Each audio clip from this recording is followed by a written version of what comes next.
Hello students, welcome you all in the online platform of Sharda Vidya Mandir. Hello students, hope you all are well. And today we will be discussing few more sums from determinant and matrix. So first question is there, for a skew symmetric matrix A, you have to find the determinant of that matrix. Okay, so the matrix is not given here, only the information is provided here, that is the matrix A is a skew symmetric matrix. Okay, and you know the definition of the skew symmetric matrix, that is A transpose is equals to minus A. If you get this A transpose equals to minus A, this relation holds for a matrix A, then you will be calling that matrix A is a skew symmetric matrix. Okay, and you have to find the determinant of A. So let's do one thing, let's take the determinant on both the sides. Okay, and we know that there is a property of determinant, that determinant of A transpose is equals to determinant A. The determinant of the transpose matrix and the matrix itself is same. So we can write determinant A in place of A transpose. And the matrix A is of order 3. Here it was provided that the matrix was of order 3. Okay. So, and obviously 3 cross 3, it's a square matrix is given. If it is not a square matrix, we cannot find the determinant. Okay. So only square matrix it is given. And we cannot find the skew symmetric also. If it is given it is skew symmetric, then it has to be a square matrix. Now if we do the determinant on both the side, A transpose, that determinant can be written as determinant A, and since it is a matrix of order 3, so if we take that minus sign out of the determinant, it will come minus 1 whole to the power 3. There it will be n, where n is the order. So here 3 was the order, so 3 we have given, and this determinant A. Minus sign, if we want to take outside of the determinant, we have to do it minus 1 whole to the power order of the determinant. Okay. Now what we shall get here, determinant A equals to minus determinant A. If we take both on a single side, we will be getting this one, and determinant A from here we are getting as 0. So this is a important result also, and its proof also is here, that for any skew symmetric matrix, the determinant of that matrix is equals to 0. Okay. So whatever options were there, one option will be there 0, that one you select. If no 0 option is there, then you select none of the above. Okay. So determinant of a skew symmetric matrix is always 0, whatever its order is. Okay. Next, proceed to the next sum, number 2. The second one is A matrix is given to you, B matrix is given to you, and you have to find the determinant of AB. Let's find AB first, then we will be getting this determinant. So AB, if we do, if we multiply A and B, so we will be getting 10, 2 into 50, 40, 2, 3. Okay. Now you know that how to multiply two matrices.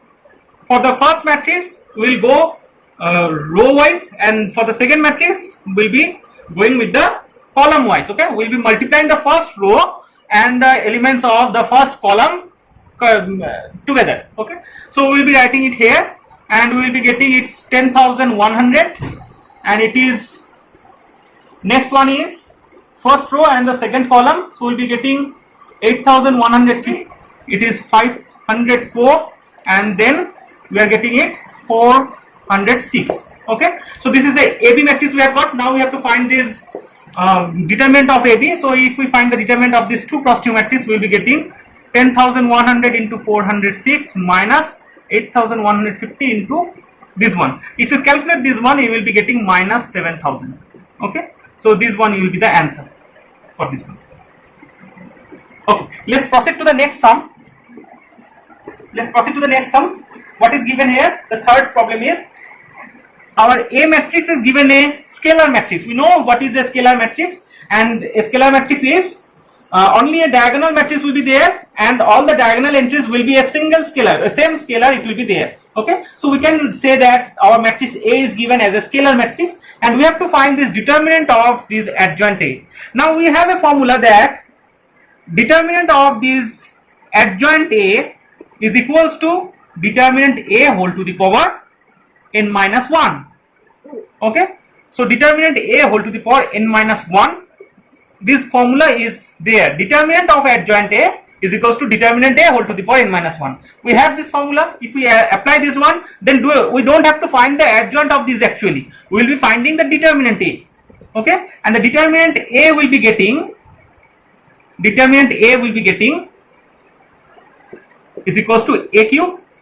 Okay, and this adjoint a, then its determinant will be determinant a whole to the power 3 minus 1, and the determinant value is a cube whole to the power 2, which is nothing but a to the power 6. Okay, so we'll be getting this one, and this will be the answer. Determinant of the adjoint a is equals to a to the power 6. So you have to know this formula, then it will be very easy. Otherwise, you have to find the adjoint of this one, then you have to find the determinant of that, and you will be getting a to the power 6 only. Proceed to the next sum, where a matrix is given to you and it is 3 cross 3 matrix, and you have to show that this matrix satisfies this matrix equation, where the I is nothing but the identity matrix of 3 cross 3 order. Okay, so how to satisfy this one? We have to find the values of a square, a cube, this one separately. Okay, so if I want to find the value of a square, so I have to multiply a with itself, and we will be getting 1 2 3 1 3 2 2 0 minus 1 1 2 3 into, if we multiply the matrix with itself, and we will be getting 9 7 5 and 1 4 1, and then 9 8 9 9. Okay, so this is the product matrix we are getting from here. So let's write the result of a square here separately. It is 9 7 5 1 4 1 8 9 9. We will be requiring this a square later, and a cube we have to find this one. A square into a will be doing, and the resultant we will be getting from here. If we multiply this a square with the matrix A once again, 1 3 2 2 0 minus 1, and then 1 2 3. It was our matrix A. So if we multiply this one once again, and the result we will be getting 28 37 26, and then 10 5 1, and then 35 42, and then 34. Okay, so 28 37 26 10 5 1 35 42 34. So this is the a cube we have got. Let's write the a cube here separately, so that we can use it later in the sum, main portion of the sum. Okay, so 35 42 34. So this is our a cube. Now let's put these two values in the matrix equation. Okay, so if we put it here, a cube minus 4a square minus 3a plus 11i, there we have to put these values of a cube, a square, a and I. So a cube will be putting 28 37 26 10 5 1 35 42 and 34, minus 4 into a square, which is 9 7 5 1 4 1 8 9 9, then minus 3 into a 1 3 2 2 0 minus 1 1 2 3, and then plus 11 into I, and the value of I is 1 0 0 0 1 0 0 0 1. Okay, if we calculate this one, what will be getting? Let's calculate this. So component wise we have to add or subtract. First it is first component 28 minus 4 9s are 36 minus 3 1s are 3, and then 11 1s are 11. So see here, 28 plus 11 it is 39, and minus 39 will be getting 0. We'll be getting 0 here in the 1,1 position. Okay, let's calculate the 1,2 position. We'll be getting 37 minus 28 minus 9 plus 0. Okay, so 37 minus 37 again we will be getting 0. So in the same way, if we calculate, we will be getting 0 in all the places of this resultant matrix. So we can say that it's a 0 matrix. So it is verified that if we calculate this matrix equation, we will be getting is equals to a 0 matrix. Okay, so it is verified, and hence the matrix A satisfies this given equation. Okay, now from here we have to find this A inverse. Okay, how to find this A inverse now?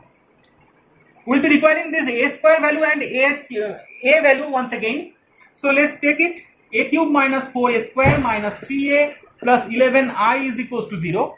Let's apply A inverse on both the sides. Okay, and here if we applying the right hand multiplication or left hand multiplication, we have to stick to that multiplication. Means everywhere we have to do the same multiplication. Okay, so here we are multiplying on the right side. Okay, So taking the right hand multiplication, and we have splitted this a cube into a square into a, okay, and this a square can be written as a into a, and in the right hand side we will be applying this a inverse, 3a into a inverse, then plus I into a inverse is equals to 0 into a inverse, okay, and this a into a inverse will be getting I. So a square into I, let's write a square only, because a square into I is equals to a square, minus 4a, again I will be getting a, minus 3I plus 11 a inverse is equals to 0, okay. So let's apply the, let's use the values of a square and a here, 975, 141 and 899, minus 4 into 132, 20 minus 1, 123, minus 3 into 100, 010, 001 plus 11 a inverse is equals to 0. If we calculate this one, what will be getting? 9 minus 4 minus 3. So it is 2. So if we add or subtract in element wise, we will be getting 2 minus 5 minus 3 minus 7 1 5 4 1 4 1 minus 6, okay. So we are getting this matrix, plus 11 a inverse is equals to 0, okay. So from here, if we want to find this a inverse, we shall be getting that minus of this matrix, and then 1 by 11 will come here, okay. So 2 minus 5 minus 3 minus 7 1 5 4 1 minus 6, okay. And you may be having the answer as 1 by 11 into minus 2 5 3 7 minus 1 minus 5 minus 4 minus 1 plus 6. What we have done? We have taken the minus sign inside the matrix, and you know, if it is a matrix, so that minus sign will be multiplied to each and every element of that whole matrix, okay. So we have applied this minus sign in, we have multiplied this minus sign with all the elements inside the matrix, and we have got the a inverse last of all. So this is our required a inverse. Let's proceed to the next sum, which is question number 5, and it's very important also. So here it is asked that a matrix is given here, which is of 3 cross 3, and if it exists, then you have to find a inverse also. So we have to first examine the existence of the inverse of this matrix also. Then after showing that a inverse, then using a inverse you have to solve this given system of linear equations, okay. So let's find the a inverse first, if exists. So how to check whether the inverse exists or not? We have a theorem that if the matrix is non-singular, then it will be having its inverse, and if inverse exists, then it will be non-singular, okay. So let's check the determinant of this matrix first of all, and we'll be getting the determinant as minus 3 plus 4, okay. So the determinant will be coming 1, which is non-zero, so it's a non-singular matrix, so definitely a inverse exists here, okay. So if it exists, then we have to find the a inverse, and how to find this a inverse? We know that adjoint of a divided by determinant a will be the a inverse, okay. Now we have to find the adjoint of a, and how to find this adjoint of a? We have to find the cofactor of each and every element, and then we have to make it transpose. So definitely we will be writing the cofactors of the first column in the first row, and in the cofactors of the second column in the second row, cofactors of the third column in the third row, okay. So at a time we will be finding the transpose of the cofactor matrix, which will be the adjoint of it, okay. So we will be getting here the adjoint as minus 3 minus 2 minus 4, and then 2 1 2, and then 2 1 3. So this will be the cofactor matrix of this a matrix, and its transpose also. So we'll be getting this one, and if we divide it by the modulus of that determinant, which is the determinant value of that matrix, so we'll be dividing it by 1 actually, so we'll be getting a inverse as the same matrix, okay. Now a inverse we have found. Now we have to solve these equations using this a inverse. So let's see what can be written in a matrix equation of these linear equations, okay. So if we write the matrix equation of these linear equations, we will be writing it as 1 minus 2 0, 2 minus 1 minus 1, 0 minus 2 1, into xyz is equals to 10, 8, 7. This will be the matrix equation actually. So if we multiply this one and which is be equals to 10, 8, 7, this column matrix, and we will be getting this equation only, the system of linear equations only. Okay, and we can observe here that this coefficient matrix, this one, is basically the transpose of our given matrix A.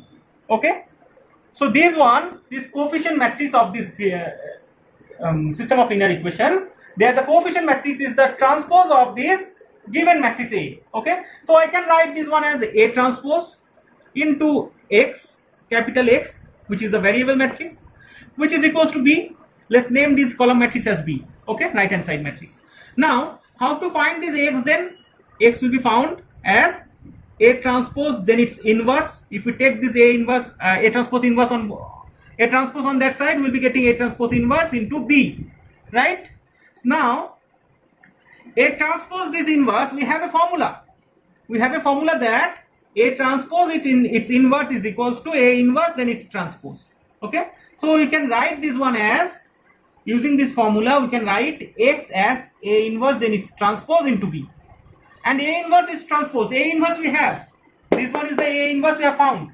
And if we do the transpose of this matrix, we will be getting this one as -3, -2, -4, 2, 1, 2, 2, 1, 3. So this is the transpose we have found. Okay. The rows we have made as rows column, and the columns we have converted into the rows. Okay. And the B matrix was 10, 8, 7. So if we multiply it, we will be getting our X matrix, which is X, Y, Z column matrix, is equals to 0, and then 5, -5, and -3. Okay, so if we compare now on both the side, we will be getting X equals to 0, Y equals to -5, and Z equals to -3. So this will be the solution of the system of linear equation using the A inverse. So A inverse we have found earlier, and that value we have used here to obtain this solution of the given system of linear equation. Okay, so thank you everyone.